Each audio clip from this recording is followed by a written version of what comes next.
వీడియోని లాస్ట్ దాకా చూడండి అండ్ ఛానల్ని సబ్స్క్రైబ్ చేసుకోండి. మీ అమ్మ నాన్న కూడా ఫుల్ సపోర్ట్ కదా నీకు. సూపర్ ఫ్యామిలీ మీది. అసలు మీ ఫ్యామిలీ టార్గెట్ ఏంటి? 10 ఏళ్లలో లవ్ కొట్టు ద్వారా 10 కోట్లు సంపాదించాలని టార్గెట్ ఏమైనా పెట్టుకున్నారా?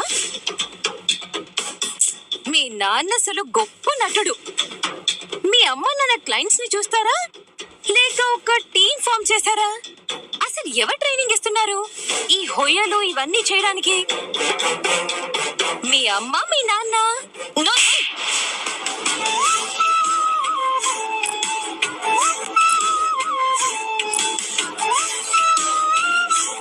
నన్నే కొడతావా? కొట్టడం కాదు, నేను ఏం చేసినా తక్కువే. అసలు ఆడపిల్లవేనా నువ్వు? ఏం మాట్లాడుతున్నావు నువ్వు? అమెరికాలో చదివి వచ్చావు, ఎందుకు నీ చదువు?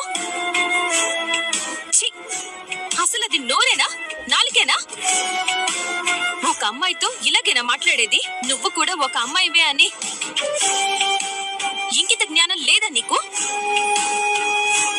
ఏంటి, నా దగ్గర మెనూ ఉందా? నేను స్కెచ్ వేస్తానా? మా ఫ్యామిలీ మొత్తం 100 కోట్ల టార్గెట్ పెట్టుకున్నారా? ఏం మాటలవి? అసలు నీకు ఫ్యామిలీ గురించి తెలుసా? నాన్న ప్రేమ గురించి తెలుసా? నాన్న గొప్పతనం తెలుసా నీకు? నాన్నంటే ఆడపిల్లకి దేవుడి కన్నా ఎక్కువ. నన్ను అంటున్నావు, నా గురించి నోటికొచ్చినట్టు మాట్లాడుతున్నావు. నీ క్యారెక్టర్ ఏంటి? ఒక్కసారైనా ఆలోచించావా? ఒంటరి ఆడపిల్ల ఇంటికొస్తే ఇలాగేనా మాట్లాడేది? ఎన్ని రకాలుగా ఇబ్బంది పెడుతున్నావు, ఎన్ని రకాలుగా ఏడిపిస్తున్నావు. భరిస్తున్నాను కదా, ఊరుకుంటున్నాను కదా అని మరీ ఇంత బరి తెగించకూడదు. ఏయ్ ఏయ్, నోరు తెరవకు. నోరు తెరిస్తే చెంపలు పగిలిపోతాయి. ఏం చూసుకుని ఎగురుతున్నావే? నీ అందం చూసుకున్నా, ఈ బంగ్లా చూసుకున్నా, లేక కార్లు చూసుకున్నా? 2 కార్లు బంగ్లాలు ఉంటే డబ్బు ఉంటే సరిపోతుందా? ఇవి ఉంటే ఆడపిల్ల గొప్పదైపోతుందా? చూడు, ఆడపిల్లంటే అణుకువ పద్ధతి ఉండాలి. నా తల్లిదండ్రుల గురించి మాట్లాడే అర్హత నీకసలు లేనే లేదు. వాళ్ళు దేవుళ్ళు. నన్నొక యువరాణిలా చూసుకున్నారు, నన్నొక గాజు బొమ్మలా పెంచారు. ఏం తింటున్నావు, ఎంత ఖరీదైన బట్టలు వేసుకున్నావు, ఎలాంటి కారులో తిరుగుతున్నావు, ఎలా బతుకుతున్నావు, ఇది కాదు క్యారెక్టర్ అంటే.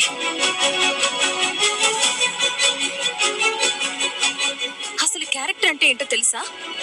నాన్న ప్రేమ అంటే తెలుసా నీకు? మా నాన్న చిరునవ్వు చూస్తే చాలు, అన్ని బాధలు మర్చిపోతాను. మా అమ్మ చేయి స్పర్శ తగిలితే చాలు, అన్ని కష్టాలు దూరం అవుతాయి. ప్రేమ అంటే అది, పెంపకం అంటే అది. టింగు రంగా అంటూ ముస్తాబాయ్ డైనింగ్ టేబుల్ ముందు కూర్చుని పని వాళ్ళకి ఆర్డర్లు ఇస్తూ వాళ్ళని హింసించాలా, వీళ్ళని హింసించాలా అని మీ తల్లి కూతుళ్ళు కూర్చుని ఆలోచిస్తారు కదా. ఇది ఒక జన్మేనా? అసలు నీదొక పెంపకమా?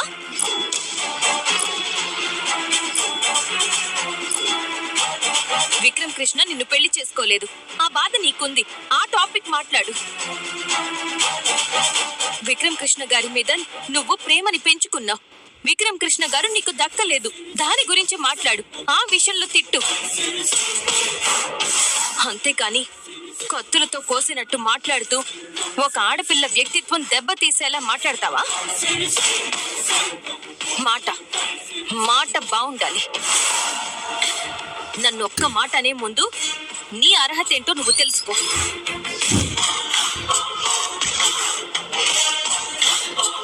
నా గురించి నీకేం తెలుసు? నేనొక టీ కొట్టు పెడితే తప్పేంటి? ఇప్పుడు చెప్పు, క్యారెక్టర్ లేనిది నీకా నాకా? పో, నా కళ్ళ ముందు నుంచి పో. నువ్వు ఇంకా ఇక్కడే ఉంటే నేనేం చేస్తానో నాకే తెలీదు. ఏయ్, నన్నే కొట్టావు కదా, మాట్లాడకు. నువ్వు మాట్లాడకు. కొట్టడం కాదు, చంపేస్తాను. నా కళ్ళ ముందు ఉండకు.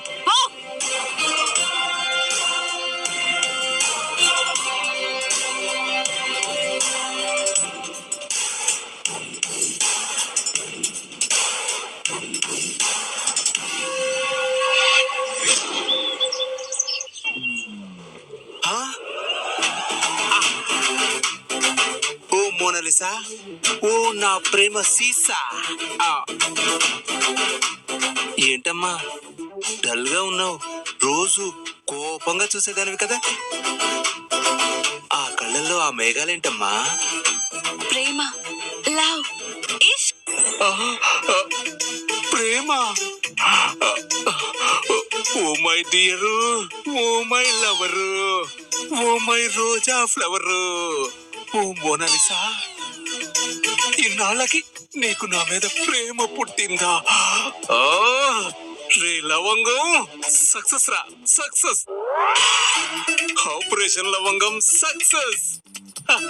దేవతలారా, ఫ్లవర్ రైన్ కురిపించండి. హలో కాలీఫ్లవర్, కాస్త ఆగుతావా? నన్న అవును, నిన్నే. మరి క్యాలీఫ్లవర్ ఏంటమ్మా? నీకు ఈ పేరే కరెక్ట్ అమ్మా. ఆ?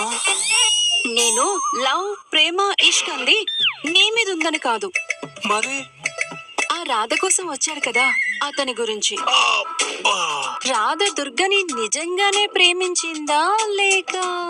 వాళ్ళ ప్రేమ గురించే నువ్వు ఆలోచిస్తుంది, వాళ్ళ ప్రేమ గురించే నువ్వు థింక్ చేస్తుంది. అవును, అసలే ఇంట్లో గొడవలు జరుగుతున్నాయి కదా. మా మేడం గారు గుర్రు గుర్రుమంటూ రాధమ్మ మీద కోపంగా ఉన్నారా? ఉన్నారు. ఇలాంటి సిచ్యువేషన్ లో రాధ ఎక్కడ దొరుకుతుందా అని చూస్తుంటే ఆకలితో ఉన్నవాడికి అనకాపల్లి మామిడి పండు దొరికినట్టు మా మేడం గారికి రాధ పల్లె దొరికింది. అయ్యయ్యో, ఇప్పుడు ఎలా మరి? మా మేడం గారు ఏం చేస్తారో, ఎలా రియాక్ట్ అవుతారో చూడాలి. ఏం జరిగినా మనం ఏం చేయలేం మోనాలిసా, మనం నిమిత్త మాత్రులం, అంతే కదా. వెయిట్ అండ్ సీ, అంతే కదా.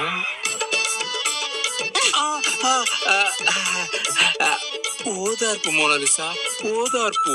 చిచి, మీ ఓదప్ప ఎవరు కావాలి? ఆహా, అయినా మీ కిచెన్ లో పనండి, ఆ, వెళ్ళండి ఇక్కడి నుంచి. ఆహా, ఆ, ఓదార్పు. ఛ!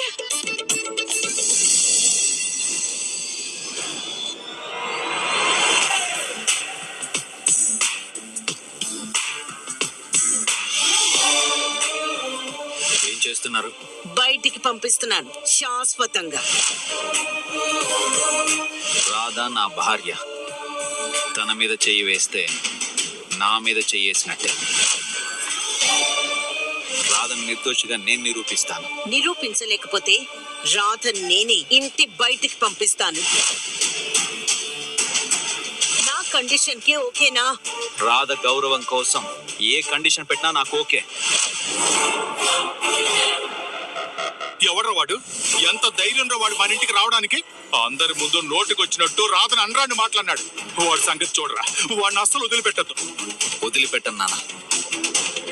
ఒకప్పుడు రాధ వెంటపడి వేధించి టార్చర్ పెట్టాడంట. ఇప్పుడు వచ్చి అందరి ముందు అబద్ధం చెప్పి తనని బ్యాట్ చేయాలని చూశాడు. వాడిని వదిలిపెట్టను నాన్న. వాడు అయిపోయాడు నాన్న. వాడికి ఎంత ధైర్యం ఉంటే రాధ జీవితంతో ఆడుకుంటాడు. వాడిని ఇప్పటికిప్పుడు చంపేయాలన్నంత కోపం వస్తుంది. వాడి మీద లీగల్ గా సెక్షన్లు పెడతాను. ఇప్పుడే వెళ్ళి వాడి జుట్టు పట్టుకుని లాక్కొచ్చి అరెస్ట్ చేసి సెల్లో వేసి నా పవర్ ఏంటో చూపిస్తాను. తప్పు చేస్తున్నావు.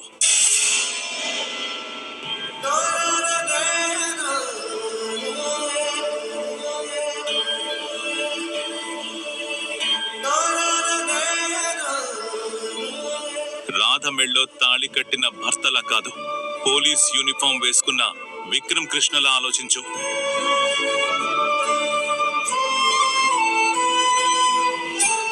ఏమనుకుంటున్నావు నువ్వు? ఒకడొచ్చి రాధని నాది అంటున్నాడు, వాడొక వీధి రౌడీ అనుకుంటున్నావా? ఎమోషనల్ గా ఆలోచిస్తే బ్రెయిన్ పనిచేయదు. ఒక పోలీసులా ఆలోచించు. ఎక్స్ పోలీస్ ఆఫీసర్ గా నీ సీనియర్ గా చెప్తున్నాను. కేసుని పర్సనల్ గా తీసుకుంటే కొంత దూరమే వెళ్ళగలవు. అదే ప్రొఫెషనల్ గా తీసుకుంటే కేసు చివరి దాకా వెళ్తావు. కోపం, ఆవేశం ఉండాలి, కానీ అవి నీలో స్పీడ్ ని పెంచేలా ఉండాలి. అవి నీకు స్పీడ్ బ్రేకర్లా మారకూడదు. నువ్వేమనుకుంటున్నావు? ఒక ఆకతాయిగాడు వచ్చాడు, అల్లరి చేశాడు. వాడిని పట్టి తెచ్చి 4 తన్ని వాడి మీద 2-3 కేసులు బనాయించి లోపలేస్తే నీ కోపం తీరిపోతుంది అనుకుంటున్నావా? 2 పోలీసులున్న ఇంట్లోకి వచ్చాడు వాడు. ఇంత పెద్ద బంగ్లా, ఇంత సెక్యూరిటీ దాటి లోపలికొచ్చాడు. రాధకి తాళి కట్టింది ఒక ఎస్ఐ అని తెలిసి కూడా ఇంటికొచ్చాడు అంటే వాడు తెలివి లేని వాడు కాదు, వాడికి తెలివి లేక రాలేదు, తెలివిగానే వచ్చాడు. ఇన్నాళ్ళు రానివాడు ఈ రోజే ఎందుకొచ్చాడు? ఎందుకు టైం తీసుకున్నాడు? వాడి మాటల్లో ఏముందో కాదు, వాడి మనసులో ఏముందో తెలుసుకోవాలి. నువ్వు కేసు పెట్టి రచ్చ చేయాలనుకుంటున్నావు, వాడి లోపల వేయాలనుకుంటున్నావు. వాడికి కావాల్సింది ఇదేనేమో. వాడి ట్రాప్ లో నువ్వు పడుతున్నావేమో. ఆలోచించు. ఇంటికొచ్చి గొడవ చేస్తే, కేసు పెట్టి లోపలేస్తే 4 గోడల మధ్య ఉన్న గుట్టు నలుగురికి తెలుస్తుంది. మీడియా వస్తుంది, కేసు వివరాలు అడుగుతారు. చెప్పినవి కొందరు రాస్తారు, చెప్పనివి చాలా మంది రాస్తారు. టీవీల్లో, పేపర్లలో రాధ ఫోటో వేస్తారు. వాడు అదే కోరుకుంటున్నాడేమో. అప్పుడు వాడి మీద ఈగ వాలినా దానికి నువ్వే బాధ్యుడు అవుతావు. వాడు అదే కోరుకుంటున్నాడేమో. కేసు ఒక్కసారి మీడియా చేతుల్లోకి వెళ్ళిందంటే, ఈ ప్రపంచానికి తెలిసిందంటే, అప్పుడు వాడి మీద ఈగ వాలినా దానికి నువ్వే బాధ్యుడు అవుతావు. అప్పుడు నువ్వు వాడిని ఏం చేయలేవు. వాడిని చూసావా ఎలా ఉన్నాడో? వాడి రూపాన్ని అంచనా వేసావా?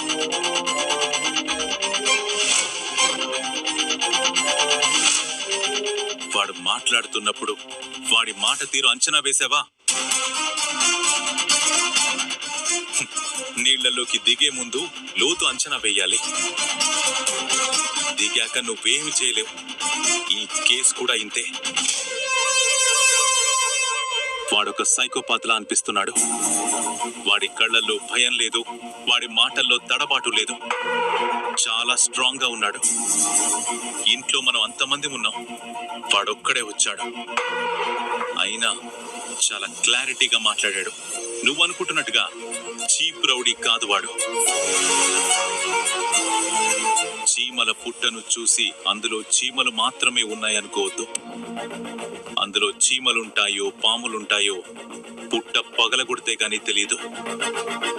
నేరస్తులకి తెలివి లేదు అని అనుకోవద్దు.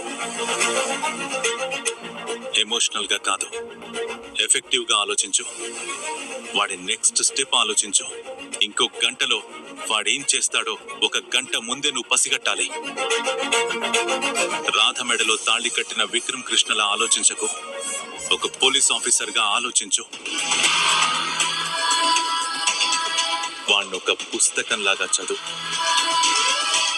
అప్పుడు వాడు నీ అంచనాలకి దొరుకుతాడు. ఒక ఆధారం చిక్కుతుంది. థ్యాంక్స్ మావయ్య.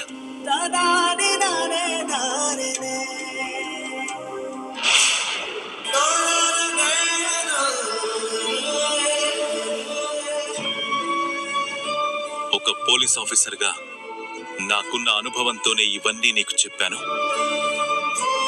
నా డిపార్ట్మెంట్ లో మనిషికి మాత్రమే చెప్పాను. కోపాలు, గాయాలు ఇంకా పచ్చిగానే ఉన్నాయి.